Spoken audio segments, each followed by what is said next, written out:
And is Tom still here? Where's Tom? Well, yeah, there you go. So Tom, this is a truck for you. So this is an electric truck. Yeah, no, sure. And there's no emissions with this one, so you probably even have better grapes. So we will talk later about that one. So big round of applause for Tom, please. Outstanding. Our partners, our customers. So again, Team Penske, and thank you, and Team NFI, you know. And Sid and Ike have to thank you for taking your socks off with us and walking across that Abbey Road kind of zebra crossing. I don't know what you might call it, but certainly thank you for having some fun. You know, we have a principle in life, you know, we don't take ourselves seriously, but we absolutely take the business seriously. So it's great to have a laugh. So let's get on topic. So Andreas and Richard, get on with it. Okay, so here we are in California at the Cliff Leddy, vineyard on an extremely special day.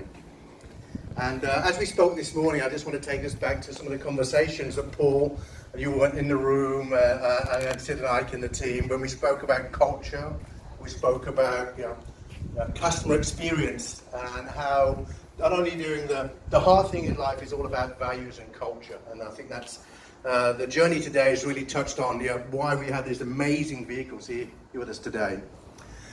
So whether it was Paul working together initially when we came up with the concept that we should take the best of the on-highway truck and convert it into the best e-Cascadia on the market, and Sid, when we're in your office in December 2017, having the same conversations around this co-creation of bringing the best electric product to the market. And Andres Urechko was on the telephone from Portland talking to us about how we might do that. We're here today, I think, first and foremost to celebrate how we work together with our customers. And certainly the new Cascadia's got a customer's fingerprints all over it. And these amazing vehicles, this e-Cascadia, first in the world to be given to our customers here in California, is an extremely special moment for all of us. Particularly I have to recognize the team. We're going to talk in a moment. Andres is going to talk, and also Michael, about their journey. But as fellow leaders in Daimler Trucks North America, we have amazing people at DTNA. In fact, our people are a special weapon. We have great people in the organization. And just in 14 months, where we got together with many of the press and customers back in Portland, where we showcased, Roger Nielsen drove in with one. Here today, we have our real babies, unbelievable, new Cascadias, e-Cascadias, which have been brought together by a team so dedicated to bringing the best of the products to you, to our customers and our partners. I think also just to recognize that innovation process itself says a lot about trust. And of course, trust is that 5-letter word that means so much to us and our customers, that we have a trust relationship, and together we can do anything. Other companies might work on their own in terms of developing product, but here at DTNA, Daimler Trucks North America, we work hand in hand. I also want to recognize the team working with a broader base of customers in our EV Council, Kerry Schaefer and the team, communicating with a broader set of customers about this innovation process where we learn together. And I think our journey as Freightliners, Daimler Trucks North America, has been a journey of innovation and product development where we've always done that together, and that makes us stronger. So again, enough from me, but I do want to pass over now to Andreas Urechko. Give this guy a great big round of applause. He's an amazing guy, worked 24/7 for the last 14 months with a team dedicated to bringing the best of DTNA to here in California, in Napa. Andreas, it's to you. Welcome on these beautiful trucks. There's one in white and one in blue. One of the speeches that I always give in 2021 when we want to really showcase it, basically SOP, I said you can buy them in orange, in yellow, in green. That's a goal. But he was saying 2 years. Actually, it's 18 months since we had nothing. We had nothing 18 months ago, and now we have this. And I want to give you through the journey of how do we even get here. Now having these 2 trucks that we can now get over to the customer to learn even more of what we are doing and what we want to achieve here. So I got a phone call from Roger Nielsen. Some people know Roger Nielsen. You don't get these phone calls very often. So anyway, I got this phone call, and he said, I'm interested of trying to figure out a business case for commercial battery electric vehicle. And so that was his ask. The second thing he said, okay, we give you 10 people, they're coming from all types of walks within NAFTA, or basically within DTNA, and we call it a swarm.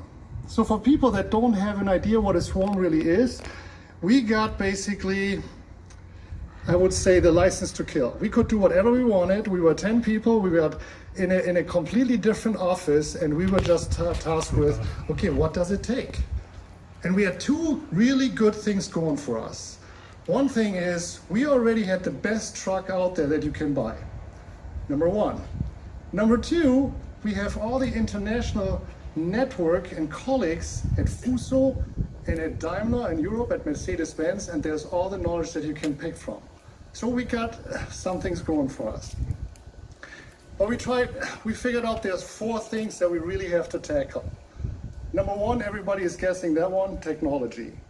What kind of technology do you use on a battery electric truck? That was the first question. Everybody comes up with batteries and motors, and then all of a sudden you get into the battery management systems, etc., etc. Number two, we figured out infrastructure. If you don't think about infrastructure, it's a one-time charge. I'm not sure how long that will last. So that was a big deal. Number three, we figured out batteries are really expensive lately, or still were when we started the whole journey. We said we need incentives. How does it work with them? Where are these incentives? Where do you get them from?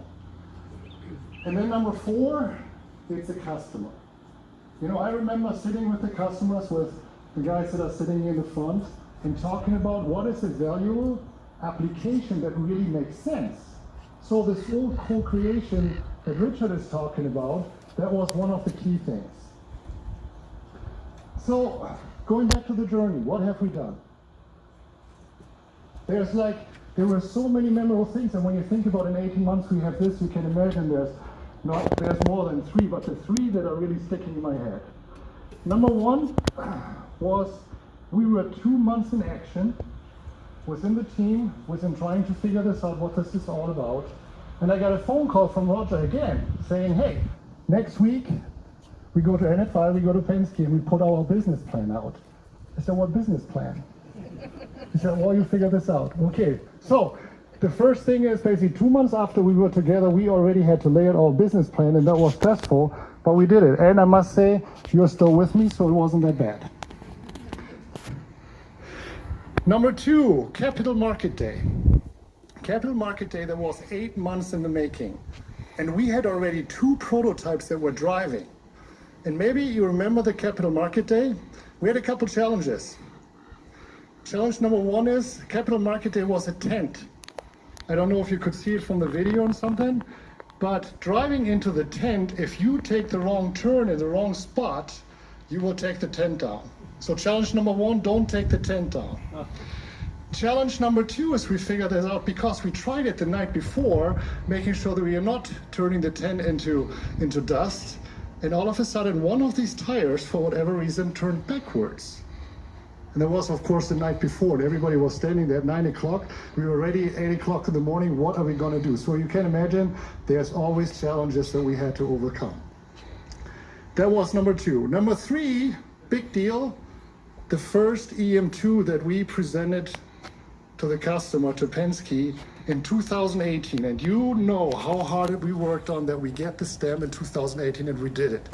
So thank you for everybody that worked on it, and thank you for helping us getting it in. And there were some challenges that I don't want to talk about it today, but the guys that were with us, they probably smile at me. There were some things that we have to do. It didn't go up to script, but we made it.